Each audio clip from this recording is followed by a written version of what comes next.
स्वागत है आपका दुनिया जहान में। मेरा नाम है मोहन लाल शर्मा।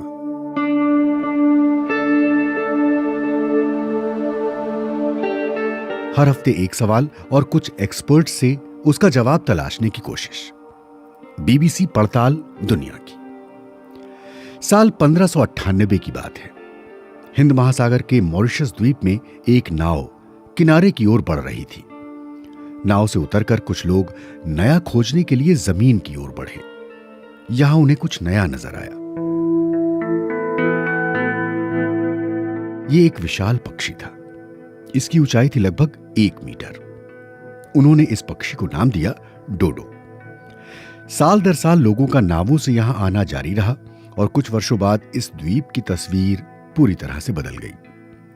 लोगों ने यहां डोडो की देखभाल शुरू की और उसके अंडे भी लोग खाने लगे। इसके बाद 1 सदी से भी कम वक्त में डोडो पक्षी की पूरी प्रजाति खत्म हो गई।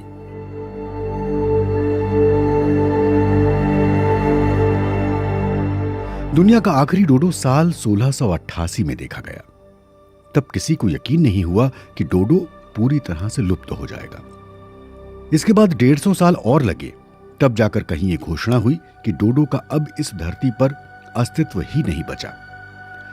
पहले के मुकाबले अब हम अधिक बेहतर तरीके से यह जानने समझने लगे हैं कि धरती से किसी जीव जंतु का अस्तित्व किस तरह से मिट जाता है। लेकिन क्या आपने सोचा है कि कभी ऐसा दिन भी आ सकता है जब इस धरती से इंसान पूरी तरह से खत्म हो जाए? क्या कोई महामारी या क्लाइमेट चेंज या फिर इंसान के हाथों विकसित हुई कोई अत्याधुनिक तकनीक मानव जाति के समूल विनाश की वजह बन सकती है? आप कह सकते हैं कि मानव जाति बहुत स्मार्ट है। ऐसे में भला क्यों मानव का वही हाल होगा जो डोडो पक्षी का हुआ? तो इस हफ्ते हम ये सवाल पूछ रहे हैं कि क्या ऐसा हो सकता है कि इस सदी के खत्म होते होते इंसान का अस्तित्व ही मिट जाए? इस सवाल का जवाब तलाशने के लिए हमें कुछ विशेषज्ञों से बात करनी होगी। पार्ट 1, पृथ्वी पर जीवन। हमारे पहले विशेषज्ञ हैं साइमन बिएट। साइमन ब्रिटेन की कैम्ब्रिज यूनिवर्सिटी में पढ़ाते हैं। उन्होंने इस बारे में काफी शोध किया है कि किन हालातों में पृथ्वी पर जीवन खत्म हो सकता है। I think it's really interesting to understand what it takes to support the human species on Earth. All the resources that we're extracting. मुझे लगता है ये समझना बहुत दिलचस्प है कि ऐसा क्या है इस धरती पर जिससे जीवन को बल मिलता है। हम इंसान इस धरती पर मौजूद तमाम संसाधनों का दोहन कर रहे हैं। हम प्रकृति पर निर्भर हैं। हमारा अस्तित्व ही खत्म हो जाए, मानव जाति के लिए इससे ज्यादा बुरा और क्या हो सकता है? वैसे अस्तित्व खत्म होने का मतलब ये नहीं है कि पूरी मानव जाति ही नष्ट हो जाएगी। सभ्यताएं पहले भी तो नष्ट होती रही हैं। मानव जाति के इतिहास में ऐसे दौर आते रहे हैं जब मनुष्य पर अस्तित्व का संकट मंडराया। साइमन बिएट इस चर्चा का एक दूसरा पहलू बताते हैं। The historical record suggests that about once every 1,000 years an event occurs that wipes out about a third. ऐतिहासिक रिकॉर्ड से ये संकेत मिलता है कि हर 1000 साल में कुछ न कुछ ऐसा जरूर हुआ है जिसकी वजह से लगभग 1/3 मानव आबादी नष्ट हो गई। प्लेग की वजह से बहुत बड़ी संख्या में लोग मारे गए।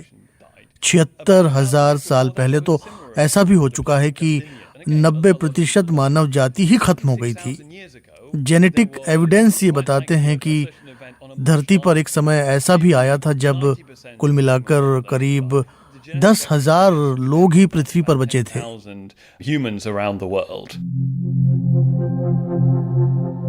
अतीत में कभी ऐसा नहीं हुआ कि मानव जाति इस धरती पर पूरी तरह से खत्म हो गई हो। लेकिन इसका मतलब ये नहीं कि भविष्य में भी कभी ऐसा नहीं होगा। Climate change, artificial intelligence, bio engineering और न्यूक्लियर बम, ये कुछ ऐसे खतरे हैं जिनकी लिस्ट साइमन और उनकी टीम ने तैयार की है। 1940 के दशक में जब 2 सुपर पावर्स अमेरिका और सोवियत रूस एक दूसरे को तबाह करने पर उतारू थे, तब दुनिया की बड़ी आबादी पर खतरे के बादल मंडरा रहे थे। खतरे के ये बादल आज भी मंडरा रहे हैं। Part 2, nuclear war. The biggest risk in terms of the worst सबसे case बड़ा scenario खतरा, would be सबसे खराब तस्वीर वो होगी जब अमेरिका और रूस के बीच न्यूक्लियर वॉर होगी। हमारे दूसरे विशेषज्ञ सैफ बाम न्यूयॉर्क स्थित ग्लोबल कैटास्ट्रोफिक रिस्क इंस्टीट्यूट के डायरेक्टर हैं। न्यूक्लियर वॉर उनकी रिसर्च का मुख्य विषय है।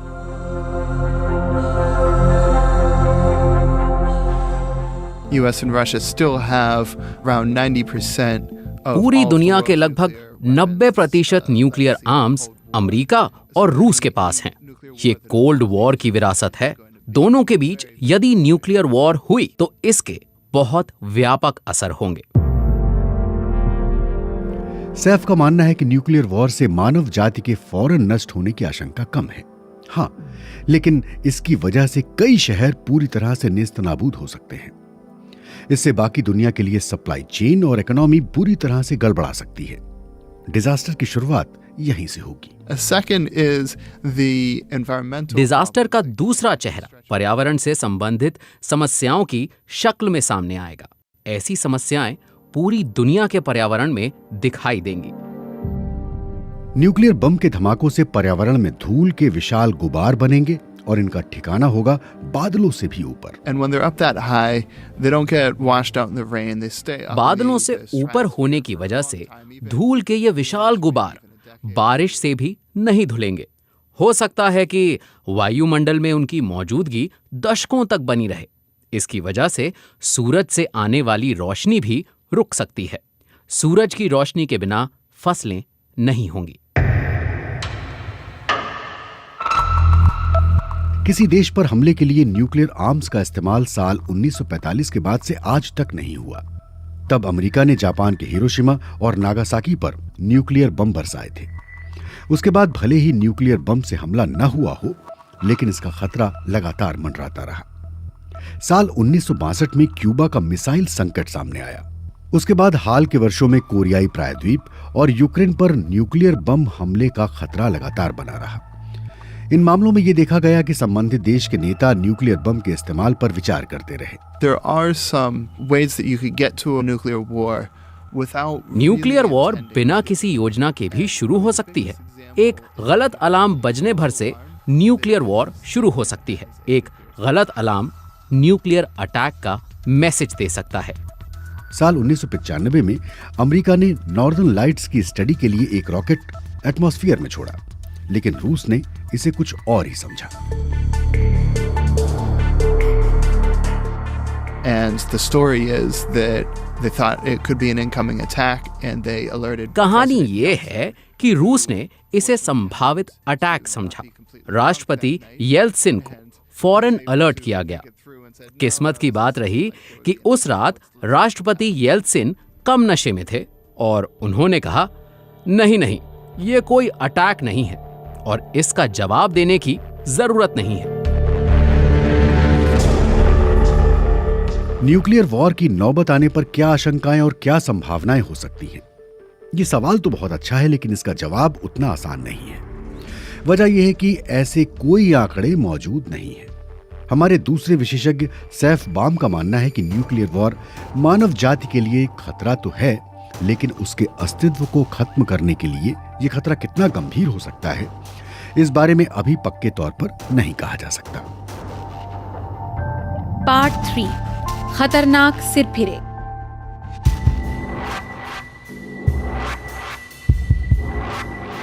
So I grew up in a fairly religious community and there was quite an emphasis on मैं एक ऐसे धार्मिक समुदाय में पला बढ़ा हूँ जहाँ ये माना जाता है कि एक दिन ऐसा आएगा जब धरती पर सब खत्म हो जाएगा। मुझे लगता है कि इस मान्यता में मानव जाति के भविष्य के बीज छिपे हुए हैं। ये हमारे तीसरे विशेषज्ञ हैं फिल टॉयस, जो ये मानते हैं कि ईश्वर की इस धरती पर वापसी होगी और वो समय भी आएगा जब सब कुछ खत्म हो जाएगा। It's only recently that we sort of understood that ये बात हमें बहुत पहले समझ में नहीं आई कि धरती पर जो नेचुरल लाइफ है और जो लाइफ हम इंसानों ने बनाई है वो काफी खतरे में है। हम और हमारी धरती बहुत महफूज हैं, ऐसा सोचना ठीक नहीं होगा। वैज्ञानिक हमारी धरती को जितना अधिक समझते जा रहे हैं, उतना ही अधिक उन्हें यह बात भी समझ में आ रही है कि खतरा कितना बड़ा है। उन्हें यह भी समझ में आ रहा है कि खतरा किसी और से नहीं, बल्कि हम इंसानों ने ही पैदा किया है। फिल टॉयस जापान की वो घटना याद दिलाते हैं जब राजधानी टोक्यो में साल 1995 में एक सबवे में जहरीली गैस छोड़ी गई थी। सुबह का वक्त था, लोग अपने दफ्तरों की ओर बढ़ रहे थे। तभी दुनिया के सबसे ज्यादा भीड़-भाड़ वाले भूमिगत परिवहन तंत्र में किसी सिरफिरे ने लोगों को मारने के इरादे से जहरीली गैस छोड़ दी। इसके बाद ये विचारधारा सामने आई कि ये धरती मानव जाति के बिना बेहतर है। कुछ ऐसे लोग भी सामने आए जिन्होंने पूरी मानव जाति की हत्या करने की अपनी मंशा जाहिर की। इसका उदाहरण है किशोर उम्र का लड़का एरिक हैरिस। यह घटना अमेरिका की है। एरिक हैरिस ने साल 1999 में कोलोराडो में कोलंबाइन हाई स्कूल में लोगों को मारने के लिए अंधाधुंध गोलियां चलाईं। एरिक ने अपनी डायरी में लिखा कि वो इस धरती से मानव जाति को खत्म कर देना चाहता है। लगभग 7 अरब की आबादी वाली हमारी पृथ्वी पर ऐसे कितने लोग होंगे जो बस एक बटन दबाकर सारी मानव जाति को नष्ट कर देना चाहेंगे? हमारे तीसरे विशेषज्ञ फिल टॉयस इसका जवाब देते हैं। It's hard to say, but it is worth perhaps noting that according to some estimates there are maybe ये कहना मुश्किल है, लेकिन एक अनुमान के मुताबिक पूरी दुनिया में लगभग 30 करोड़ सिरफिरे हो सकते हैं। इनमें सभी लोग हिंसक नहीं होंगे, लेकिन फिर भी उन लोगों की संख्या काफी अधिक होगी जिन्हें मौका मिलेगा तो वो सब कुछ तबाह कर देना चाहेंगे। आने वाले समय में जब टेक्नोलॉजी और अधिक विकसित होगी, तब पहले से कहीं अधिक लोग टेक्निकली स्ट्रांग होंगे और तब ऐसे लोगों की तादाद भी निश्चित तौर पर बढ़ जाएगी जो टेक्नोलॉजी का दुरुपयोग करके मानव जाति को नष्ट करना चाहेंगे। पार्ट 4 जनसंख्या विस्फोट। हमारी चौथी और आखिरी विशेषज्ञ हैं केविन कूलमैन, जो यूनिवर्सिटी कॉलेज लंदन में पॉपुलेशन साइंस पढ़ाती हैं। केविन का मानना है कि आज मानव जाति को पहले के मुकाबले कहीं ज्यादा एनर्जी और संसाधनों की जरूरत है। Climate change is not a coincidence. Resource depletion is not a coincidence. बढ़ती आबादी और क्लाइमेट चेंज महज संयोग नहीं है। बढ़ती आबादी के साथ साथ रिसोर्सेज का कम होते जाना सिर्फ संयोग नहीं है। प्रदूषण बढ़ रहा है और ये सभी हम पर अपना असर दिखा रहे हैं। केविन कूलमैन का मानना है कि दुनिया की आबादी का बढ़ता ग्राफ अपने आप में बहुत कुछ कहता है। We could not currently feed the current population on this planet without हम दुनिया की मौजूदा आबादी का ही पेट नहीं भर पा रहे हैं। दुनिया भर में लोगों का पेट भरने के लिए पेट्रोलियम की महत्वपूर्ण भूमिका है। नाइट्रोजन वाले फर्टिलाइजर्स के लिए पेट्रोलियम बहुत जरूरी है। बम्पर पैदावार के लिए नाइट्रोजन वाला खाद जरूरी है। इसलिए खाने के टेबल तक खाना पहुंचता रहे, इसके लिए पेट्रोलियम जरूरी है। बढ़ती आबादी के बुरे असर दुनिया में पहले से ही नजर आ रहे हैं, लेकिन क्या बढ़ती आबादी की वजह से ये नौबत भी आ सकती है कि मानव जाति ही लुप्त हो जाए? केविन कूलमैन का मानना है कि इसकी नौबत नहीं आएगी। तमाम जानकार ये मानते हैं कि धरती पर जीवन में किसी तरह का बदलाव यदि आएगा तो इसके लिए मानव और मानवीय गतिविधियां ही जिम्मेदार होंगी।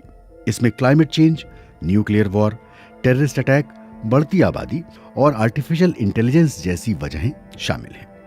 मानव जाति के लुप्त होने का खतरा तो है, लेकिन ये खतरा कितना बड़ा और कितना गंभीर है, इस बारे में जानकारों की राय अलग अलग है। यदि 21वीं सदी हमारी आखिरी सदी नहीं है तो हमें इन खतरों को अब शायद अधिक गंभीरता से लेना होगा।